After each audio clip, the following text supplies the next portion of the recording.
Hi guys, I'm Kyungmi Kim at Korea Institute of Psychoeducation. We usually think that sexual actions are a specific set of actions, such as having sex involving a man and a woman, being naked and kissing and caressing, and involving penetration and ejaculation. People also think that certain sexual actions are perverted and thus more stimulating when they deviate from the prototypical form of sex. For example, sexual actions in public places with certain clothes on, with ejaculation without penetration, or with penetration without foreplay are or considered to be different and atypical. Such variations can be limitless, and it also indicates that sexual actions don't seem to have any criterion for defining what it is and what it is not. Actually, you can go to the limit of your imagination in having sex with your partner as far as it doesn't hurt or damage anyone. The fact that sexual actions don't have criteria that define and limit what it is indicates that sexual actions may not have the beginning and end.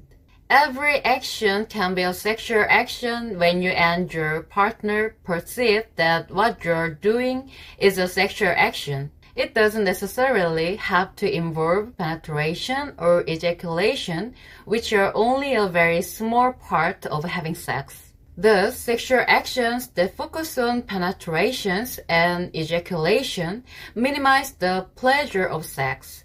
Masturbation accompanied by wild imagination may give you more pleasure and satisfaction than having sex with limited concepts and actions.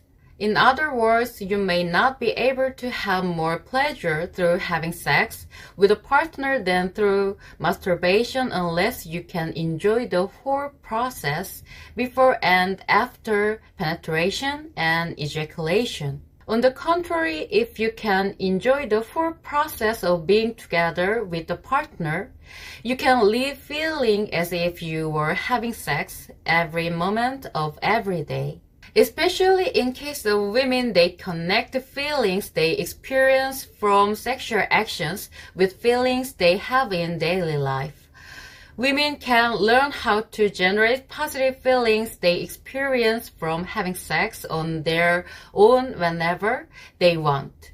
Women are affected by feelings activated in having sex much more than by physical stimulation on sensory organs in having sex. Women feel completely different about sexual actions, not depending on what stimulations they get on the body, but depending on what feelings are activated by sexual actions. Women's sexual actions are emotional instead of physical, and the amplification of women's feelings has no limit. Women-centered sexual actions have no limit, and men can also enjoy limitless pleasure when they follow women-centered sexual actions. We all make expressions in daily life through speech, actions, and facial expressions. We make all the above similar expressions in having sex too, but daily expressions and expressions in having sex are recognized differently depending on whether we perceive the specific situation to be sexual or not. If you perceive a situation to be sexual even when it is supposed to be daily, you may recognize all the counterparty speech, actions, and facial expressions as sexual expressions.